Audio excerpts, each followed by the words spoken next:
Ang mga matatalinong tao ay hindi basta nagpapakita ng emosyon. Pinag-aaralan nila ang emosyon mo, pinapanood nila ang bawat pagkakamali mo, pinapansin nila ang bawat kilos at reaksyon mo, at kapag nakuha na nila ang kailangan nilang impormasyon, saka sila kikilos. Akala mo matalino ka, pero mas malalim ang paraan ng pag-iisip nila. Hindi ito simpleng pagpipigil sa sarili.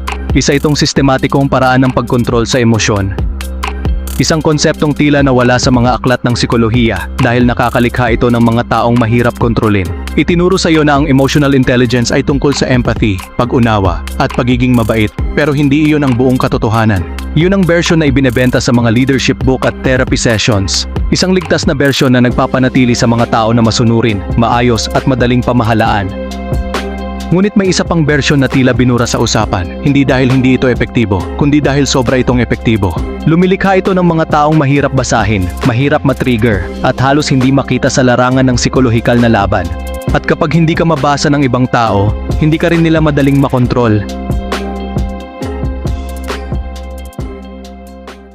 Ang problema, bakit kaya madalas kang namamanipula? Dahil may mga taong nakakakuha ng impormasyon tungkol sa iyo nang hindi mo namamalayan. Tinitingnan nila ang mukha mo, pinakikinggan nila ang tono ng boses mo, pinapansin nila ang maliliit na senyales na hindi mo man lang alam na ipinapakita mo. Kapag kino-question ka, napapansin nila ang pagbabago sa kilos mo. Kapag may tinatago ka, nag-iiba ang boses mo. Kapag natatakot ka, tumitigas ang katawan mo. At sa isang iglap, meron na silang mapa ng emosyon mo. Hindi mula sa mga salita mo, kundi mula sa mga tagas ng emosyon na hindi mo namamalayan. Karamihan sa mga tao ay para bang bukas na libro buong araw. Ipinapakita nila ang laman ng isip at damdamin nila sa lahat ng oras.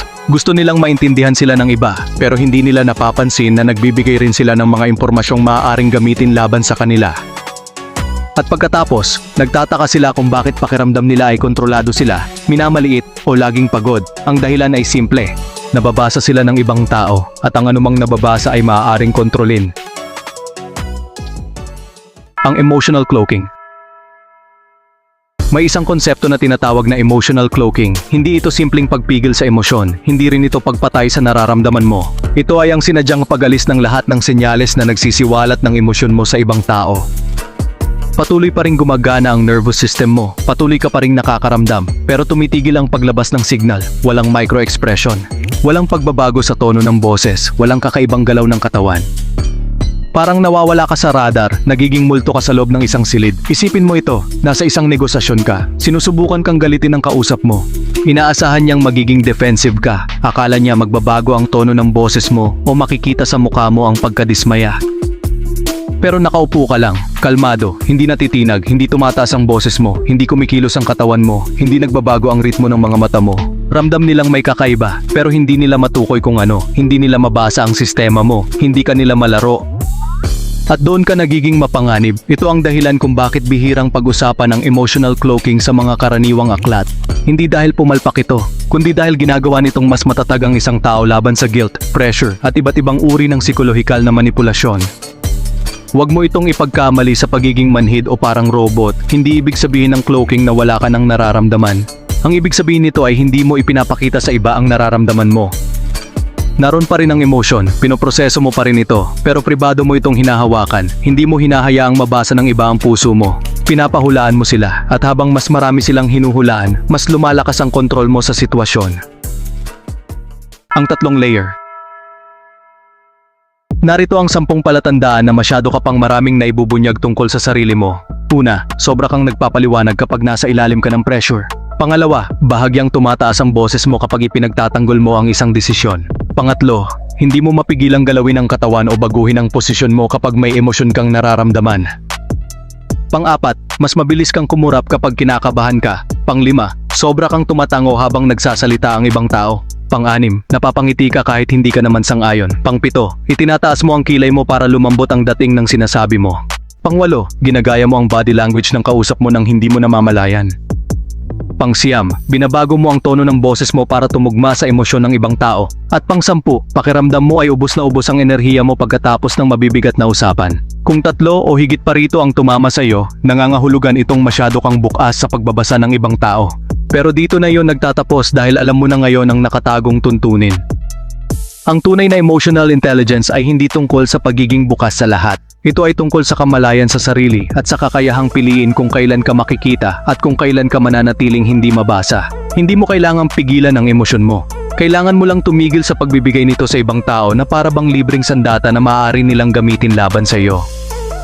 At sa susunod na bahagi, matututunan mo ang proseso na kayang burahin ang emosyonal mong bakas sa tatlong magkakaibang antas. Pagmamasdan ka nila, maghihintay sila ng anumang senyales, patuloy silang manghuhula, pero wala silang makukuha, na wala ka na sa radar. Karamihan sa mga tao ay hindi namamanipula dahil mahina sila. Namamanipula sila dahil masyado silang nakikita. Tumitigas ang mga reaksyon ng nervous system nila. Lumalabas ang emosyon nila. Nakabuyangyang ang kanilang psikolohikal na pagkakakilanlan para mabasa ng kahit sino. Akala nila ay lohikal silang mag-isip pero ipinagkakanulo sila ng kanilang mga micro-expression. Inilalantad ng tono ng boses nila ang tunay nilang intensyon. Maging ang postura nila ay nagpapakita kung sila ba ay kumpiyansa o nagpapasakop. Hindi mo maitatago ang isang bagay na hindi mo pa naiintindihan. Kaya ngayon, isa-isa natin itong hihimayin. Hindi ito tungkol sa pagiging kalmado lamang. Isa itong sistematikong proseso na idinisenyo upang alisin ang emosyonal mong bakas sa larangan ng psikolohikal na labanan. Nagsisimula ang emosyon sa nervous system, ngunit lumalabas ito sa pamamagitan ng kilos. Isang bahagyang pagkibot, isang paggalaw ng katawan, isang paghinga na masyadong matagal mong pinigil. Ang unang antas ng cloaking ay pisikal na kontrol. Hindi ito pagiging estatwa, ito ay pagiging may ganap na kontrol sa katawan. Bihira ang taong kayang manatiling kalmado at hindi gumagalaw kapag nasa ilalim ng pressure. Karamihan ay hindi umaabot ng 10 segundo bago sila magpakita ng senyales. Ito ang layunin ng pagsasanay sa katahimikan ng katawan. Walang pagkakalikot, walang pagyuko o pagkiling ng ulo, walang mabilis na pagkurap, walang automatikong paggaya sa kilos ng iba. Walang peking pagtango para lamang sumang-ayon. Sasanayin mo ang katawan mo na maging saradong linya ng komunikasyon. Hindi dahil wala kang buhay, kundi dahil ikaw ang may kontrol. Subukan ito, umupo sa harap ng salamin sa loob ng 5 minuto, huminga ng tahimik, kumurap kada 6 na segundo. Hayaan mong walang ipinapakitang emosyon ang mukha mo. Pagkatapos, subukan mong i-trigger ang sarili mo. Alalahanin ang isang nakakahiyang karanasan. Isipin ang isang taong nagtaksil sa'yo, manood ng bagay na maaaring maglabas ng emosyon. At habang ginagawa mo yon, huwag kang magbago ng ekspresyon. Walang galaw, walang tagas, magmasid ka lamang. Ito ang unang katahimikan na mapapansin ng ibang tao. Ang ikalawang pinakamalaking pinagmumulan ng tagas ay ang boses mo. Hindi nagsisinungaling ang boses kahit nagsisinungaling ang mga salita. Kapag bahagyang tumataas ang tono mo, naaamoy nila ang guilt. Kapag lumalambot ito, nararamdaman nila ang pagsuko. Kapag nababasag ito, pakiramdam nila ay may kontrol sila sa iyo, kaya kailangan mong pahupain ng signal. Karamihan sa mga tao ay ipinapakita ang emosyon habang nagsasalita. Ngunit ang mga taong may mataas na kontrol ay naghahatid lamang ng mensahe ng walang emosyonal na tagas. Hindi ibig sabihin nito na magsalita ka na parang robot. Ibig sabihin nito ay kontrolado ang bawat pagbabago sa tono. Isang boses na hindi basta naapektuhan ng pressure, pambubuyo, papuri o komprontasyon. Pantay, mababa, mabagal, eksakto. Hindi ka nagsasalita para magustuhan, nagsasalita ka para hindi mabasa. Halimbawa, may nagsabi sa'yo, hindi mo naman sinabi sa akin yan. Karaniwang reaksyon, ay pasensya na, nakalimutan ko. Ngunit sa cloaked response, sinabi ko yon. Kalmado, diretso, walang paghingi ng tawad. May bumatikos sa'yo, wala ka namang effort. Ang cloaked response ay ganito, kung yan ang tingin mo. Pantay ang boses, walang emosyonal na puwang na maaaring kapitan.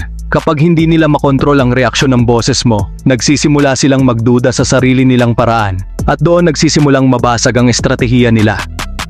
Ang huling antas ay hindi nakikita, hindi ito makikita sa muka, hindi ito maririnig sa boses. Ito ay tinatawag na cognitive encryption. Nakakaramdam ka pa rin, nagpoproseso ka pa rin ng emosyon, pero wala nang tumatagas. Walang emosyon na lumalabas sa mukha mo, sa paghinga mo, o sa mga salitang binibitawan mo. Ito ang pinakamalalim na anyo ng pagkontrol sa emosyon. Isipin mo ito sa ganitong paraan. Karamihan sa mga tao ay nagsasalita habang binubuo pa lang nila ang emosyon nila. Ipinapakita nila agad ang galit, takot, hiya, o pagkadismaya. Pero ikaw, hindi. Nararamdaman mo ito, kinikilala mo ito. Pero hindi mo ito ipinapasa sa ibang tao. Parang may sandata kang hawak ngunit hindi mo ito ginagamit. Nananatili itong nakatago. Nasa iyo ang kontrol. Hindi ito tungkol sa kawalan ng emosyon. Ito ay tungkol sa pagtanggi sa ibang tao na magkaroon ng access sa emosyon mo. Ang galit mo ay para sa iyo. Ang takot mo ay nasa ilalim ng kontrol. Ang guilt mo ay hindi para sa publiko. Kapag nagsisimulang umakyat ang galit, huminga ka ng isang beses, dahan-dahang kumurap, manatiling hindi gumagalaw. Kapag nakaramdam ka ng hiya, huwag kang umurong, huwag mong ibaba ang katawan mo, huwag kang agad humingi ng tawad.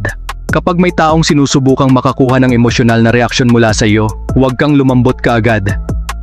Magmasid ka lamang, pinoproseso mo ang emosyon, hindi mo ito ipinapakita, at kapag nagawa mo ito, may kakaibang bagay na mangyayari.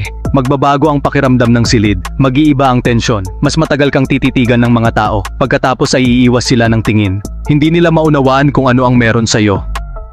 Hindi ka nakangiti, hindi ka nakasimangot, hindi mo rin sinusubukang punan ang katahimikan. At habang tumatagal ang katahimikang iyon, sila ang nagsisimulang ma-pressure. Mas lumalakas ang boses nila, mas marami silang ipinapaliwanag, mas madalas silang gumagalaw, samantalang ikaw ay nananatiling kalmado. Pantay ang boses mo, kontrolado ang emosyon mo, at ngayon, sila na ang nakabuyangyang, hindi ikaw, ngunit may babala. Huwag mong gamitin ang cloaking bilang maskara, gamitin mo ito bilang proteksyon, hindi ito tungkol sa pagpapanggap, hindi ito tungkol sa pagiging peke, ito ay tungkol sa pagiging mahirap manipulahin. Kapag ginamit ng tama, ginagawa ka nitong mas matatag sa pressure, mas mahirap kang basahin, mas mahirap kang impluwensyahan gamit ang guilt, tono ng boses, o emosyonal na laro. Pero kung susubukan mong gayahin ito ng walang sapat na pagsasanay, magmumukha ka lamang malamig, hindi sigurado sa sarili, o parang robot. Hindi ito simpleng poker face, isa itong uri ng mental na baluti. Sanayin mo ito, palalimin mo ito, at gamitin mo lamang kapag kailangan ng kapangyarihan, disiplina, o kontrol sa sitwasyon. Sa puntong ito, nagsisimula ng humina ang emosyonal mong signal, tahimik na ang mukha mo, kontrolado na ang boses mo, nakatago na ang emosyonal mong bakas. Ngunit walang saysay ang kakayahan kung hindi ito nasusubok sa totoong buhay. Kaya ngayon, ilalapat natin ito sa mga sitwasyong may pressure. Sa negosyo, sa negosasyon, sa komprontasyon, sa mga sitwasyong may tunggalian ng impluensya. Dito nagiging sandata ang emotional cloaking. Kapag sinusubukan kang basahin ng isang tao, para kang sinusuri, may gusto silang makuha mula sa'yo, sinusubukan nila ang emosyon mo. Binabato ka nila ng mga tanong. Mukha kang galit ha, ninenervyos ka ba? May problema ka ba? Karaniwang tao ay magpapaliwanag, magtatanggol ng sarili at magre-react. Pero ikaw dapat hindi ganon. Ang sagot mo ay simple, neutral ang muka, pantay ang boses. Ayos lang ako, pagkatapos ay katahimikan. Tumingin ka lamang, huwag mong punan ng espasyo. Habang mas pinipilit ka nilang magsalita, mas kaunti ang ibinibigay mo. At kalaunan, sila ang magsisimulang magduda sa sarili nilang obserbasyon. Unti-unti silang uurong, hindi dahil nanalo sila, kundi dahil wala silang makuhang impormasyon. Nagiging pader ka na hindi nila mapasok, at sa kalituhan nila, napupunta sa iyo ang kontrol. Kapag pera, kapangyarihan, o mahalagang desisyon ang nakataya, karamihan sa mga tao ay nagkakamali. Mas mabilis silang kumurap, mas madaldal sila. At hindi nila namamalayan na ipinapakita nila kung gaano nila kagusto ang isang bagay. Diyan sila natatalo. Ngunit ang taong may kontrol sa sarili ay hindi nagmamadaling magbunyag ng kahit ano. Hindi niya ipinapakita ang pangangailangan. Hindi niya ipinapakita ang desperasyon. At dahil doon, mas malakas ang posisyon niya. Applications.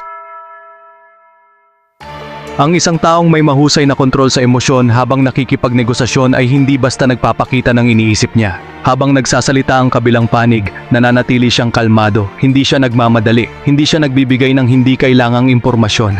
Diretso lamang siya sa mahahalagang tanong. At kapag sinusubukan siyang akitin ng mas magagandang alok o matatamis na salita, madalas nakatahimikan ang sagot niya. At ang katahimikan ay may kakaibang epekto. Kapag walang reaksyong nakukuha ang mga tao, sila mismo ang napipilitang magsalita ng mas marami. Pinupunan nila ang espasyong hindi mo pinupunan. Mas marami silang ibinubunyag, mas marami silang sinasabi kaysa sa plano nila. At habang ginagawa nila yon, mas lumalakas ang posisyon mo. Hindi dahil mas marami kang sinabi, kundi dahil mas kaunti ang sinabi mo. Kapag emosyon naman ang ginagamit laban sa iyo, mas mahalaga ang kontrol. Maraming tao ang gumagamit ng awa, guilt, o pagiging biktima upang makuha ang gusto nila. Maaring sabihin nila, pagkatapos ng lahat ng ginawa ko para sa iyo, o nga, siguro ako na lang talaga ang problema. Ang layunin ng mga linyang ito ay hindi simpleng maglabas ng damdamin. Kadalasan, gusto nilang makakuha ng emosyonal na reaksyon upang mapasunod ka. Kapag nagtagumpay sila, ikaw ang kikilos ayon sa emosyon, hindi ayon sa logic. Kaya ang depensa mo ay simple, huwag agad mag-react, huwag agad magpaliwanag, huwag agad magbigay ng emosyonal na tugon. Panatilihin ang eye contact, panatilihing mababa at kalmado ang boses, sabihin lamang, naiintindihan ko, at pagkatapos ay magmasid. Kung kailangan mong humingi ng tawad, gawin mo lamang kung may malinaw at makatwirang dahilan, hindi dahil napilitan ka ng guilt. Kapag kinakailangan, tapusin ang usapan at umalis. Hindi lahat ng emosyonal na labanan ay kailangang sagutin. Minsan, ang pinakamalakas na sagot ay ang hindi paglalaro sa laro nila. Sa mga lugar kung saan mataas ang kompetisyon at impluensya, lalo pang mahalaga ang kakayahang ito. Mapapansin mo na ang mga taong masyadong maraming sinasabi ay madalas ding mas maraming naibubunyag. Ang taong pilit nagpapabilib ay madaling mabasa.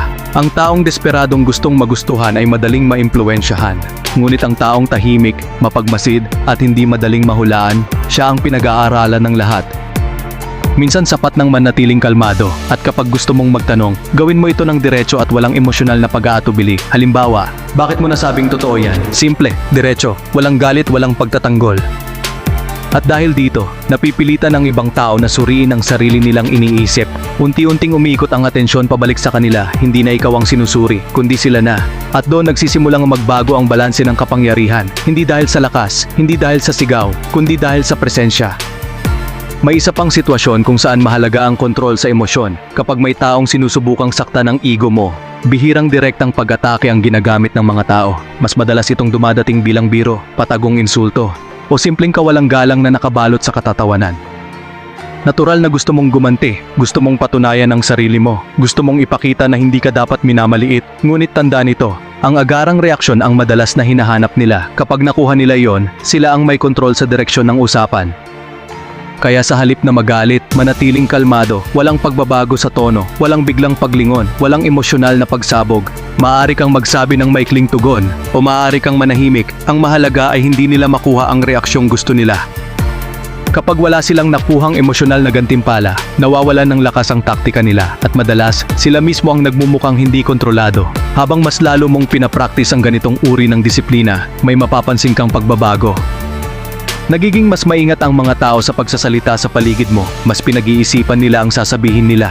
Mas nagdadalawang isip sila bago gumawa ng konklusyon tungkol sa iyo, hindi dahil natatakot sila sa iyo, kundi dahil hindi ka nila mabasa. Hindi nila alam kung natutuwa ka, hindi nila alam kung galit ka, hindi nila alam kung sang-ayon ka. At kapag hindi alam ng tao kung ano ang iniisip mo, nagsisimula silang gumawa ng sarili nilang mga kwento tungkol sa iyo. Doon nagsisimulang mabuo ang misteryo, at kadalasan, mas makapangyarihan ang misteryo kaysa sa labis na pagpapaliwanag. Ang 14 Days Protocol. Ngunit may isang babala, kapag nasanay ka na sa ganitong uri ng pagkontrol sa sarili, magsisimulang magbago ang tingin ng ibang tao sa iyo. May mga magsasabing nakaka-intimidate ka, may mga magsasabing mahirap kang basahin. May mga taong aamin na hindi nila alam kung ano talaga ang nasa isip mo. At sa puntong iyon, mapapansin mong sila na mismo ang gumagawa ng trabaho para sa iyo. Sila ang bumubuo ng mga kwento sa isip nila. Sila ang naglalagay ng kahulugan sa katahimikan mo. Sila ang pumupuno sa mga puwang gamit ang paghanga, pagdududa, o minsan ay takot. Ito ang dahilan kung bakit hindi lamang proteksyon ng cloaking. Nagbibigay rin ito ng tinatawag na psychological gravity.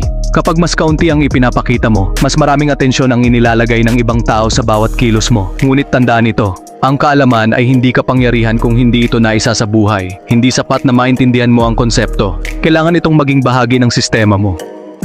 Hindi ito simpleng technique, hindi ito trick, hindi ito party skill na ginagamit para magmukhang misteryoso. Isa itong kumpletong pagbabago sa paraan ng paghawak mo sa emosyon. Isang proseso kung saan ang emosyonal na tagas ay unti-unting nawawala bilang normal mong ugali. At para magawa yon, kailangan ng pagsasanay. Narito ang 14 na araw na protocol. Layunin nito na burahin ang emosyonal mong bakas at gawing mas kontrolado ang paraan ng pagpapakita mo ng emosyon. Day 1 hanggang Day 3, ang signal audit, kilalanin kung saan ka tumataagas. Hindi mo may tatama ang isang bagay na hindi mo pa nakikita. Sa loob ng 3 araw, obserbahan mo ang sarili mo. Bawat pagkurap kapag kinakabahan, bawat pagbabago ng tono ng boses, bawat pagkakataong sobra kang nagpaliwanag, bawat sandaling lumambot ka dahil sa pressure.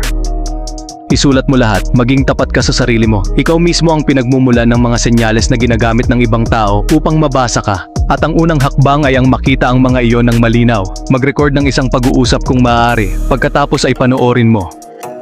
Napapansin mo bang kinakalikot mo ang mga kamay mo? Napapangiti ka ba kapag hindi ka komportable? Madalas ka bang tumatango para lamang magustuhan? Tumataas ba ang boses mo kapag kinakabahan? Itala mo lahat. Ito ang personal mong emotional broadcast profile. At mula rito, sisimulan mong baguhin ang mga nakasanayan mo. Day 4 hanggang Day 5, Stillness Conditioning. Sanayin ang katawan na huwag maglabas ng hindi kinakailangang senyales. Umupo sa harap ng salamin sa loob ng 10 minuto. May simpleng mga tuntunin, walang pagkakalikot, walang pilit ng ngiti, tahimik na paghinga. Kumurap lamang sa normal at kontroladong ritmo. Panatilihing neutral ang muka, hindi ito meditasyon. Ito ay pagsasanay sa pagpapanatili ng kontrol habang may pressure. Kapag komportable ka na, dagdagan ng hirap, manood ng malungkot o nakakagalit na video, alalahanin ang isang nakakainis na karanasan. Isipin ang isang sitwasyong puno ng emosyon. At habang ginagawa mo yon, panatilihin ang parehong antas ng katahimikan. Hayaan mong maramdaman mo ang emosyon, pero huwag mo itong ilabas. Unti-unting matututunan ng katawan mo na hindi kailangang ipakita ang bawat nararamdaman nito. Day 6 hanggang Day 7, Controlled Exposure. Panahon na upang gamitin ito sa totoong mundo. Pumili ng 3 simpleng interaksyon bawat araw. Maaring pakikipag-usap sa cashier, pagtawag sa telepono, o pakikipag-usap sa isang estranghero. Sa bawat sitwasyon, gamitin ang unang 2 antas, pisikal na katahimikan, at neutral na boses, magsalita ng kalmado. Gumalaw ng kaunti lamang, huwag automatikong gayahin ang kilos ng kausap mo, huwag ngumiti kung hindi mo naman talaga gustong ngumiti. Panatilihing pareho ang tono ng boses mo, pagmasdan kung ano ang mangyayari. Madalas, ang ibang tao ang nagsisimulang maging hindi komportable. Mas madalas silang gumalaw, mas marami silang sasabihin, mas magiging halata ang kaba nila. Hindi dahil may ginagawa kang espesyal, kundi dahil wala kang ibinibigay na emosyonal na signal na maaari nilang basahin. At para sa nervous system ng karamihan, ang katahimikan ay may sariling uri ng pressure. Hindi ito karisma, hindi ito mahika. Ito ay epekto ng disiplina at kontrol sa sarili. Day 8 hanggang Day 10, High Pressure Testing. Panahon na para subukan ang kakayahan mo sa mga sitwasyong may tunay na emosyonal na pressure. Pumili ng mga pag-uusap o sitwasyon na may mas malaking epekto sa iyo. Maaaring hindi ka sumang-ayon sa isang taong malapit sa iyo. Maaaring kailanganin mong tumanggi sa isang pabor, o kaya ay pumasok sa isang mahirap na usapan nang hindi tumataas ang emosyon. Sa mga pagkakataong ito, gamitin ang lahat ng antas ng cloaking, pisikal na katahimikan, kontroladong boses, at emosyonal na pagpoproseso nang hindi ito ipinapakita. Kapag tumataas ang tensyon, huwag agad magtanggol ng sarili, huwag agad umatras. Huwag agad humingi ng tawad para lamang matapos ang sitwasyon. Manatili sa posisyon mo. Hayaan mong maramdaman ng ibang tao ang katahimikan. Hayaan mong sila ang makaranas ng pagiging hindi komportable. Hindi mo trabaho na pasayahin ang lahat. Hindi mo trabaho na alisin ang bawat tensyon sa silid. Ang trabaho mo ay manatiling malinaw ang isip habang emosyonal ang paligid. Kapag paulit-ulit mo itong ginagawa, natututo ang nervous system mo na manatiling matatag kahit may pressure. Hindi ka na basta-bastang naapektuhan ng emosyon ng ibang tao. Sa halip na ikaw ang sumasalo ng emosyon nila, ikaw ang nagiging sentro ng katatagan sa usapan. Day 11 hanggang Day 13, Frame Seizure. Sa puntong ito, hindi ka na lamang umiiwas sa manipulasyon. Ikaw na ang nagsisimulang manguna sa direksyon ng usapan, magtanong ng diretso, magsalita ng malinaw, at huwag matakot sa katahimikan. Magbigay ng pahayag ng walang emosyonal na paghingi ng pahintulot. Halimbawa, hindi tama ang impormasyong yan. Sabihin ito ng kalmado, walang galit, walang pagmamataas at diretso lang. O kaya naman, 2 beses mo nang sinabi yan. Bakit? Tahimik, kalmado, walang pagbabanta at walang pagtatanggol. Kapag ginagawa mo ito, may mapapansin kang pagbabago. Ang ibang tao ang nagsisimulang suriin ang sarili nila. Mas nag-iingat sila sa mga salita nila. Mas pinag-iisipan nila ang mga sagot nila dahil sa halip na ikaw ang sinusuri, sila na ngayon ang nasa ilalim ng ilaw. Nagiging parang salamin ka, at karamihan sa mga tao ay hindi komportable kapag napipilitan silang tingnan ang sarili nila ng mas malalim. At sa Day 14, the Blackout Test, ito ang huling pagsubok. Sa loob ng 24 na oras, subukan mong mabuhay ng may pinakamababang emosyonal na signal. Magsalita lamang kapag kinakailangan, iwasan ang hindi kailangang pagpapaliwanag, bawasan ang social media, bawasan ang pagpapakita ng emosyon sa publiko. Kapag may nagtanong kung ano ang nararamdaman mo, maaari kang sumagot ng simple. Nakatuon lang ako sa ginagawa ko, at doon na magtatapos ang sagot. Huwag magdagdag pa ng paliwanag kung hindi naman kailangan. Maglakad ng kalmado, magsalita ng malinaw, ngumiti lamang kapag sinasadya mo. Huwag magpakalat ng emosyonal na signal sa lahat ng direksyon. Sa pagtatapos ng araw, may mapapansin kang kakaiba. Mag-iiba ang pakikitungo ng mga tao sa iyo, mas rerespetuhin nila ang katahimikan mo, mas magiging maingat sila sa pakikipag-usap. May ilan na magtatanong kung ayos ka lang. May ilan na mas magsisikap makuha ang atensyon mo. Dahil hindi na nila maramdaman ang dati mong emosyonal na signal. At kapag hindi nila mabasa ang dating pamilyar na version mo, napipilitan silang mag-adjust.